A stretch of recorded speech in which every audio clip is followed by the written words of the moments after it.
자, 안녕하세요. 호치민시한국 국제학교 10학년 학생 여러분들, 이번 시간에는 국제무역의 확대와 영향이라는 주제로 국제거래는 왜 발생할까에 대해서 배워보도록 하겠습니다. 자, 국제거래는 왜 발생할까요? 자, 국제거래라고 하는 뜻을 한번 볼까요? 국제거래는요, 국가 간의 국경을 넘어서 상품, 서비스, 생산 요소 등을 거래하는 것입니다. 오늘날의 국제거래는요, 세계무역기구 WTO라고 얘기하는 무역기구죠. 또 자유무역협정 뭐라고 부르죠? FTA라고 부르죠. 자, 이런 것들이 등장하게 되면서 마치 하나의 국가 안에서 거래가 이루어지는 것처럼 자유롭게 거래가 가능해졌어요. 따라서 국제거래의 규모가 굉장히 증가하고 있죠. 또한 재화뿐 아니라 과거에는 원자재, 또 완제품 이런 것들이 많이 거래가 되었는데요. 지금은 노동, 자본 등의 생산 요소, 기술이나 지적 재산권 등의 거래가 증가하고 있습니다. 여러분들 베트남에 저도 일하러 왔는데요. 자, 노동이 이동한 것이죠. 또 기술이나 그 또 뭐 우리나라의 기업이 베트남에 공장을 짓는다는 얘기는 자본을 투자한다는 뜻이거든요. 이런 식의 거래가 일어나고 있는 거죠. 그리고 이런 것들의 거래가 증가하고 있습니다. 자, 국제거래가 이루어지는 이유는요, 생산비의 차이 때문이에요. 베트남 같은 경우는 1년에 쌀 농사를 3모작, 4모작 이렇게 할 수 있단 말이에요. 자, 그렇게 되니까 한 번밖에 생산할 수 없는 한국에 비해서 굉장히 생산비가 저렴하게 들게 되겠죠. 자, 이런 차이 때문에 값싼 베트남 쌀을 한국에서 수입할 수 있는 거예요. 이런 것들 또 천연자원이 어디에는 있고 어디는 없잖아요. 이런 종류와 양의 차이, 노동과 자본 등의 생산 요소와 기술의 차이, 이런 것 때문에 상대적 생산비의 차이가 발생하게 됩니다. 왜 상대적이라고 얘기했는지에 대해서는 뒤에서 다시 얘기할게요.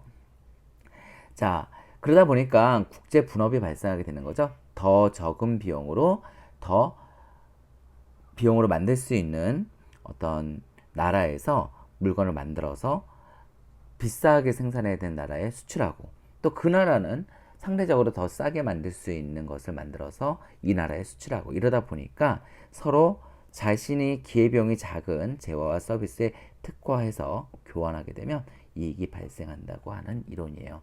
자, 이렇게 말로만 하니까 좀 이해가 어려울 거예요. 예를 한번 들어볼게요.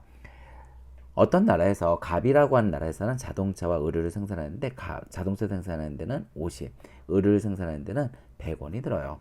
을국은요 300원이 들고 50원이 들어요. 그러면 갑국에서는 을국보다 자동차를 싸게 생산할 수 있죠. 을국은 의류를 각국보다 더 싸게 생산할 수 있죠. 이럴 때 우리는 각국은 을국에 비해서 자동차에 절대 우위가 있다, 을국은 의류에 절대 우위가 있다라고 얘기해요. 자, 이렇게 절대 우위에 따라서 국가 간의 거래가 발생한다라는 것을 주장했던 사람은 우리가 배웠던 아담 스미스예요. 아담 스미스에 따르게 되면 이 절대 우위의 차이 때문에 거래가 발생한다는 거였거든요. 그런데 이 경우를 보도록 할게요. 예를 들어서 갑국은 자동차를 생산하는데 50이 들어요. 의류를 생산하는데 100원이 들어요. 근데 을국은 300원이 들어요. 의류는 200원이 들어요. 그러면 각국은 을국보다 자동차와 의류에 모두 절대 우위가 있죠. 이렇게 되면 아담 스미스의 이론에 따르게 되면 거래가 이루어지지 않아요. 그렇지만 거래가 이루어진다라고 주장한 학자가 나타나게 돼요. 그게 바로 리카르도였죠. 리카르도는 중요한 것은 얼마가 드느냐가 중요한 것이 아니라 기회 비용이, 다시 말하면 생산의 기회 비용이 낮은 것, 이것이 바로 상대적 생산비라고 얘기했고, 생산비이고, 이 생산비가 낮은 것이 바로 비교 우위에 있다고 하는 비교 우위론을 주장하게 됩니다. 자, 무슨 말인가 한번 볼까요? 갑국은요 자동차를 생산하는데 50원이 들어요. 근데 이 50원으로 자동차를 생산하지 않고 의류를 생산할 수도 있잖아요. 자동차를 생산했다는 것은 의류를 생산한 것을 포기했기 때문에 가능한 거예요. 그쵸? 자, 그러면 얼마큼 포기했을까요? 50원으로 의류 하나를 생산할 수 없겠죠? 한 단위를. 왜 그렇죠? 의류 생산하는 데는 100원이 들기 때문에 그래요. 그러면 자동차를 한 단위 생산하기 위해서 포기한 의류는 얼마일까요? 그렇죠.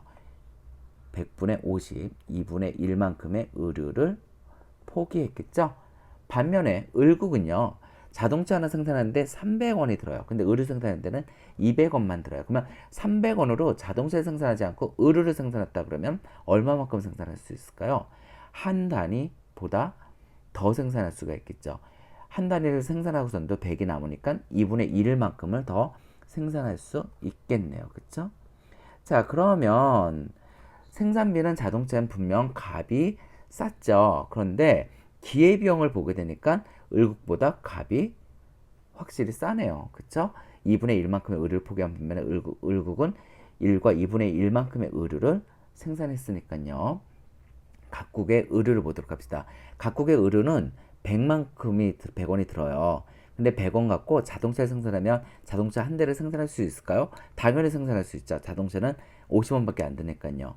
근데 의류 생산하는데 이 100원이 들었으니까 자동차를 몇 대 생산할 수 있죠? 2대 생산할 수 있겠죠? 이 2대를 포기하고 의류를 생산한 거예요. 반면에 을국은요. 200원밖에 안 드는데 자동차를 생산하려면 300원이 들어요. 한 대를 생산할 수 있을까요? 한 단위를 생산할 수 없겠죠. 얼마큼 생산이 가능할까요? 0.67, 뭐 3분의 2만큼의 자동차를 포기하고 의류를 생산한 거예요. 그러면 기회 비용을 보도록 합시다. 각국은 의류를 생산하기 위해서 자동차 2단위를 포기했어요. 근데 을국은 자동차를 생산하기 위해서 자동차 3분의 2만큼을 포기했네요. 누가 더 기회비용이 적죠? 을국이 더 적네요. 이랬을 때 각국은 자동차에 비교 우위가 있고 을국은 의류에 비교 우위가 있다고 얘기하는 거예요. 자, 이게 무슨 의미가 있느냐 볼까요? 각국은 자동차도 한 대 필요하고 의류도 한 대 필요해요. 그래서 50과 100을 들여서 각각 하나씩을 생산했어요. 총 얼마가 들었죠? 150원이 들었네요. 을국은요. 교환하기 전이에요. 자, 300과 200을 들여서 하나씩을 생산했어요. 그때 얼마가 들었어요? 500원이 들었어요. 자, 그런데 교환을 했어요.